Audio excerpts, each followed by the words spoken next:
This week on Milk Street, we travel to Italy to do fast food Italian style. We start with a 3-ingredient pasta recipe called Pastatelli, which takes just 5 minutes. Then we move on to a pressure cooker chicken stock. You can serve the Pastatelli in chicken stock. And finally, we do one of my favorite recipes, a pasta cream sauce with just 3 ingredients. So please stay tuned as we do fast food Italian style. Funding for this series was provided by the following. For 25 years, Consumer Cellular's goal has been to provide wireless service that helps people communicate and connect. We offer a variety of no-contract plans, and our U.S.-based customer service team can help find one that fits you. To learn more, visit consumercellular.tv.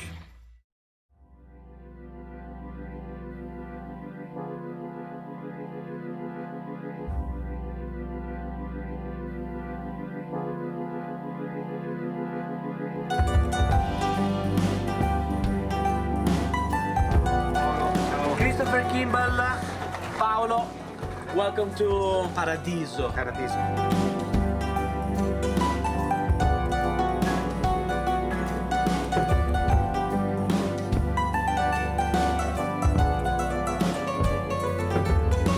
Tell me about this place. You look very happy living here. I'm very happy. Yeah. We are in this small castle. We are 38 people. We are 6 families and the friars. Christopher Kimball. Andrea Giuseppe. Andrea Giuseppe. So what they eat what the people here, they give to them. Who is the chef, the cooker? Who is the guy that it's cooking for you? Chi è che cucina? Lui. No, è vero? No.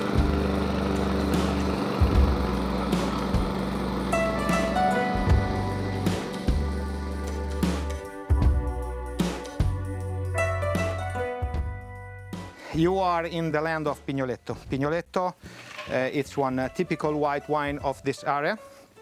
This is one cuvée. The maker is in front of you, there.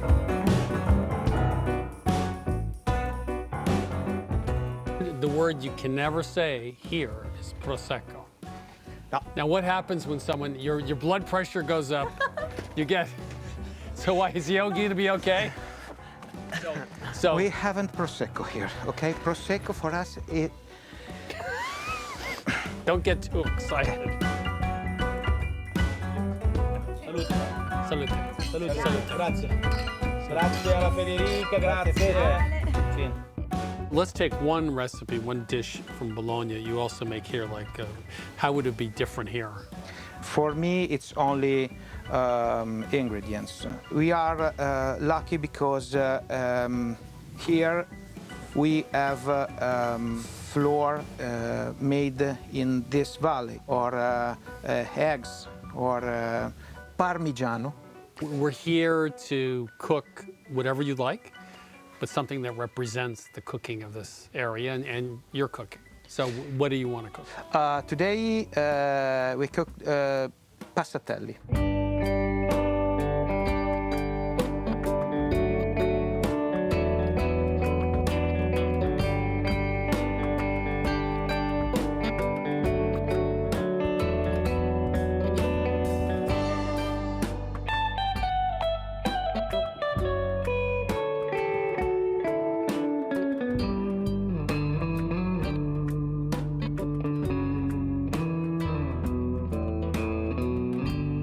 Now, with this easy machine, Potato ricer. yeah, we make Pastatelli. You put on inside, Squish it. you squish.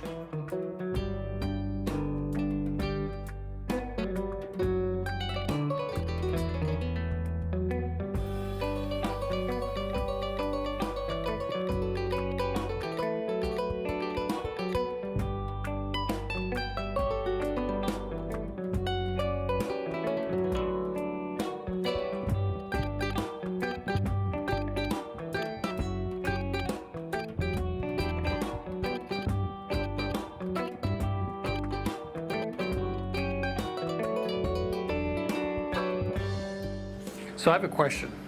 So you said this is cucina povera. Yes, What do you have in yes, your yes, left yes, hand? no. This A is truffle. That's cucina. Cucina povera, but with the one. With one Rich element. One is, rich element, Yeah, yes. yeah, yeah. Are you ready for one experience? Taste it. Basic flavor. Taste. Oh my God. This is gonna have to be my new favorite Tuesday night meal. So, I mean, the nutmeg too. The nutmeg, surprisingly, is a big part of this.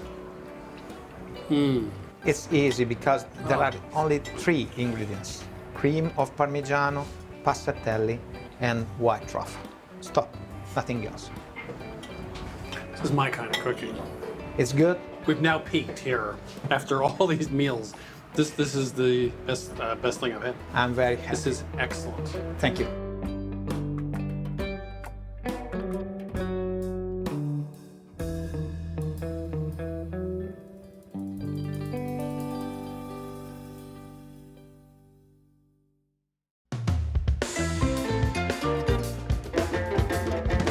So just imagine you drive southwest of Bologna, you go to this little mountaintop town, all stone buildings. There was the monastery, a little trattoria, just a few families live there.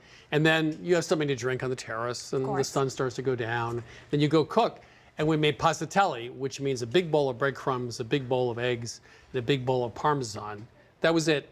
And it took about 5 minutes to make. And then we had this wonderful soup and this wonderful wine and this wonderful sunset. What's not to love? Sounds like a great scene. Passatelli. I mean, this is so simple and so delicious. It was my favorite recipe I brought back from the Bologna area. It's really great because it's something I hadn't seen before. It has so much flavor. Passatelli is sort of like a cross between a dumpling and a noodle. So it's sort of soft like a dumpling, but kind of shaped like a fat spaghetti. And you serve it in a broth, chicken broth usually. So it's almost like soup, better than chicken noodle soup. You're really into this too. I am. And you weren't even there. I am. I love it. So we're going to start with the wet ingredients. I've got a little bit of water, some eggs and yolks, and then some oil. And I'm going to ask you to step in and whisk those together for me. I think I can handle that. So I'm going to start by putting parm in a food processor. We're going to use the food processor to grate it. You want to buy the good stuff for this. So few ingredients here. You really want to get Parmesan Reggiano. Domestic parm doesn't have enough flavor. Definitely don't want pre-grated parm here. It lacks a lot of flavor and it also lacks moisture, which we actually need in this. So I'm going to put this in the processor for about 20 seconds, just until it's finely ground. Okay. I'll just You can be smell busy with my little stirring over with your here. job. My You're doing job. a great job. Oh, thank with you. this. Thank you. So this is really nicely ground up, very fine. Smells amazing. So in Italy, when you make this, you would use the stale loaf of bread you always have around to make some really delicious breadcrumbs. We don't typically have loaves of bread. I mean, the loaf of bread I have around is like sliced sandwich bread. Not as great in this. So instead, we're gonna use panko breadcrumbs. This will give us a lot of consistency here with the dough and keep it the right texture. And then I'm gonna add a little bit of pepper, some salt, and then a little bit of nutmeg. I do remember the nutmeg from the trip. That was It's kind of a, it's a nice little touch. It doesn't taste spiced or anything. It just adds a little bit something. And then we'll process this until it's powdery. That'll take about 30 seconds.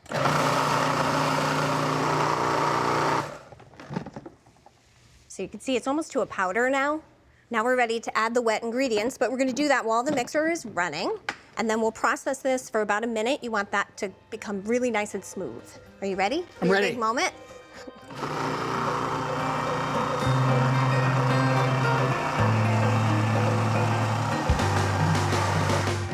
So that's pretty much it. We're gonna let it sit in the food processor for about 5 minutes so that it'll thicken as it sits. So if you poke at this, you can see it's pretty stiff already. We're gonna give it another round in the food processor just for 10 seconds. And you'll see it's gonna change quite a bit. just for fun. Well, you'll see in a minute okay. how it will change. Okay.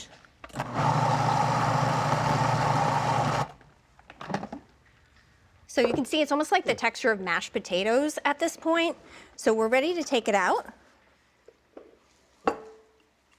I should say that in Italy, they just had 3 bowls and no food processor.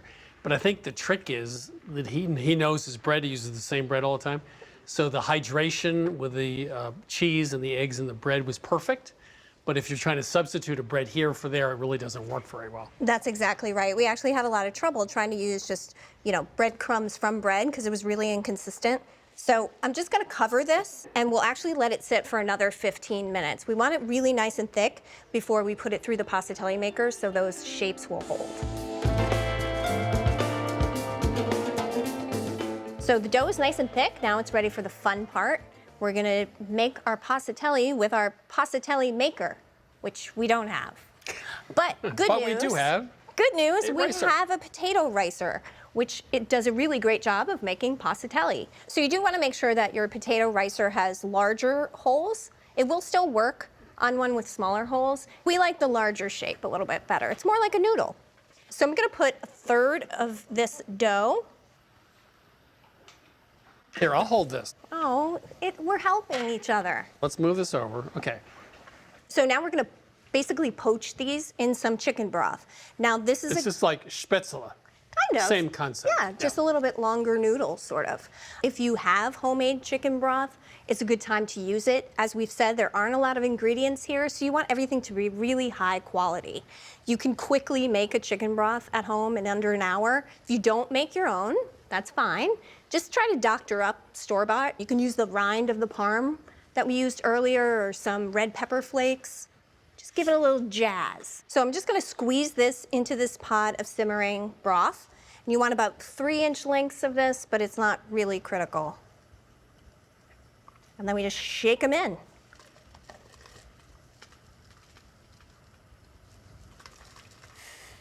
Isn't this so fun? You're just having the best time I with this, aren't am. you? It reminds me of a toy I had when I was a kid. It was really fun. I'm back there. So we're gonna wait till this comes to the surface. It's gonna float, and then we cook it for about a minute.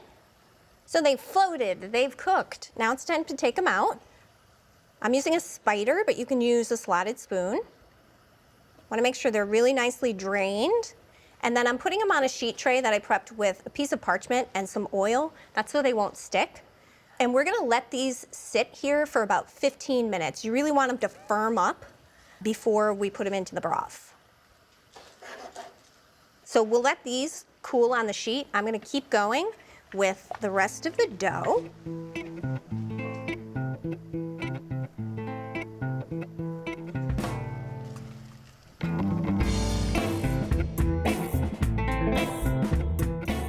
So are you ready for your new bowl of comfort food? I love this recipe, absolutely. Yeah, it was fun, right? This is the most fun recipe you've ever done It in really Milk Street, isn't it? is. It is. Well, it is fun. It's a good time. And we'll put in some broth. I did make my own broth, just so you know. Now we'll add a little garnish, shave a little bit of parm on here. Now, I just want to point out that in late September, they're not shaving Parmesan on it. They're shaving white truffles on it, which are abundant and cheap at that time. I mean, I'm happy for you to go out and get us some white truffles. Are you offering? No, but it was interesting. They put it on everything because they really cost almost nothing at that time of year. And they're not, in the early part of the season, they're actually not great. I mean, they're good, but as the season progresses, they're better. But I think actually Parmesan would have more flavor. And some fresh grated nutmeg.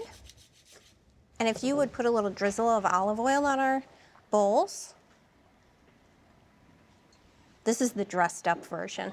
You could really, I mean, the nutmeg, It smells great. it's also really an important part of this recipe, oddly enough. Yeah. It's tradition. We like tradition.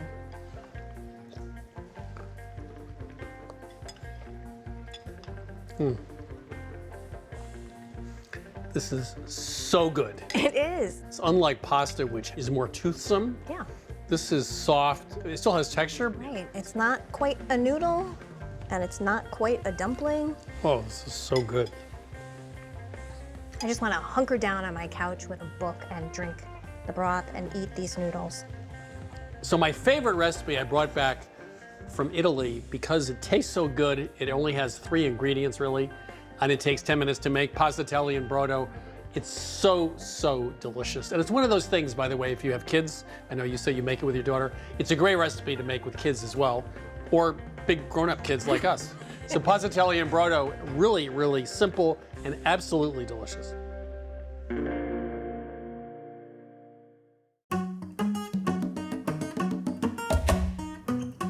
You know, ever since I started cooking over 40 years ago, the question is how to make chicken stock at home without spending a ton of money on ingredients, a big shopping list, and a lot of work and time. Originally, of course, chicken stock was a way of using up leftovers and scraps and bits of things. In a Victorian kitchen, they had a coal stove and they had the back burners, these 2 discs, very low heat. They'd have a big 10-gallon pot, and they put everything in it. And it was frugal. It was a way of getting stock out of nothing. Fast forward to now, you don't have someone in the kitchen for a long time. You don't want to keep the stovetop on all day. So we needed to come up with a way of doing this that was simple, a very short list of ingredients, and easy to do. No sauteing, not a lot of work on the stovetop. So we decided that we would investigate the multi-cooker as a way of solving all these problems.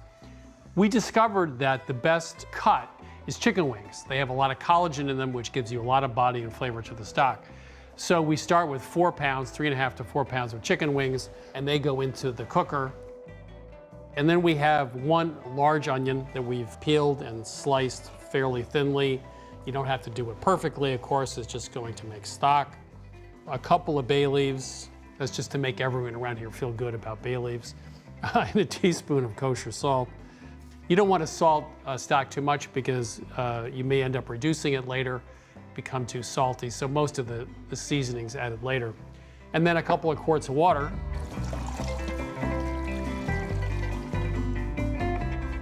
Put the top on, lock it, make sure this is not on venting, it's on sealing. We'll hit pressure cook. We'll adjust it to high pressure instead of low. We'll set the timer to 1 hour. That's gonna extract all the flavor and body from the wings so you have a really rich, delicious stock. So we've cooked the stock for 1 hour under high pressure. We let it sit for 20 minutes for natural venting. We'll finish off by just moving this to venting if there's any extra steam. We'll make sure we press cancel, and then we'll unlock the top and remove the top. And we're gonna let this cool. When it cools, it'll come back and we'll strain it out. So the stock is cooled in the pot for 30 minutes. We strained it out. Let it cool to room temperature. Now you have 2 choices. What I would do is simply put this in the fridge and come back the next day or a couple hours later. The fat will have risen to the top and solidified, so it comes right off. I think that's the easiest way to defat stock. There isn't that much fat here, but you can see there's a little bit of a 1/4 inch layer.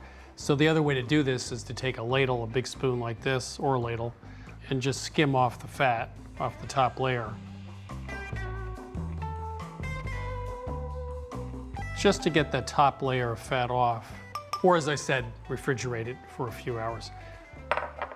So, multi-cooker chicken stock, 4 pounds of chicken wings, water, a couple bay leaves, salt, and an onion. It takes 1 hour under pressure, let it cool down. Really the easiest chicken stock recipe we know. I think also the best, has great body, you can tell from the color. This is really good stock. So multi-cooker chicken stock, the easiest chicken stock in the world.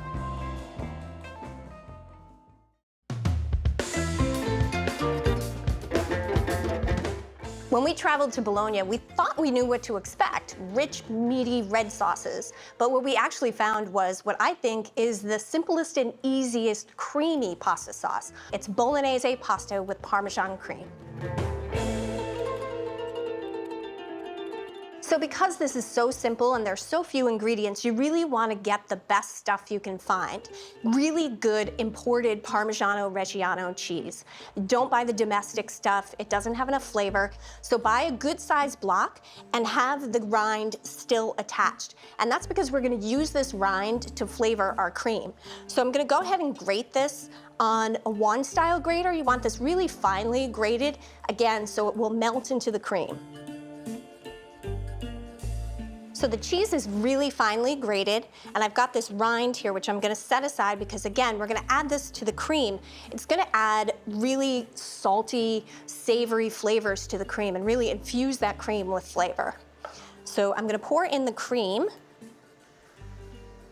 We'll add that rind in, and then just a couple of bay leaves. Again, this is just gonna add some background flavor to the cream, and we'll bring this up to a simmer. And that cream is gonna reduce. So this was 2.5 cups of cream. We want that to reduce by 1/2 cup. So our cream has been simmering for about 7 minutes. It's time to put in the pasta. So first I'm gonna add a couple of tablespoons of salt. You always wanna salt your pasta water. And then the pasta. Here you want a long, thin pasta. We have spaghetti. And we're gonna cook this pasta until al dente. Sometimes we take our pasta out and finish it in a sauce. With a cream sauce, you don't wanna do that because it will over-reduce the cream. So we'll cook this all the way through to al dente, drain the pasta, and then reserve a little bit of the pasta cooking water so that if we need to loosen our sauce later, we have that water to do so. So the sauce has been reducing for about 15 minutes. It's down to 2 cups. So we're gonna take it off the heat and then fish out that rind of Parmesan we put in there for all of that flavor and the bay leaves.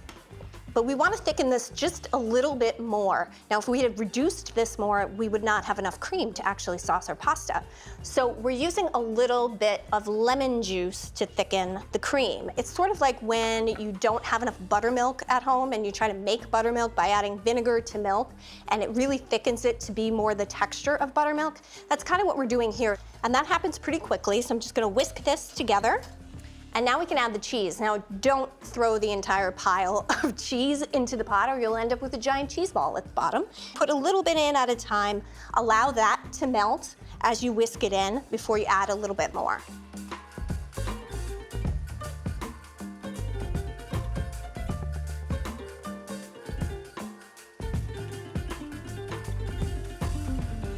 I'm just gonna add a little bit of pepper. And then we can just pour it right over this pasta, already drained, and it's in the pot.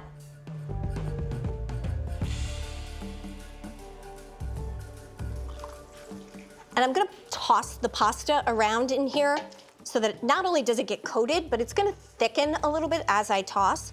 And you can sort of decide at what level of thickness you like. If you find that you went a little too far and it's a little thicker than you'd like, that's what the extra pasta water is for. So this looks great. The sauce is really clinging to the pasta, but it's not thick at all. A little extra black pepper on mine. So that's Bolognese pasta with Parmesan cream. Really simple, quick, creamy pasta. Funding for this series was provided by the following. For 25 years, Consumer Cellular has been offering no-contract wireless plans designed to help people do more of what they like. Our U.S.-based customer service team can help find a plan that fits you.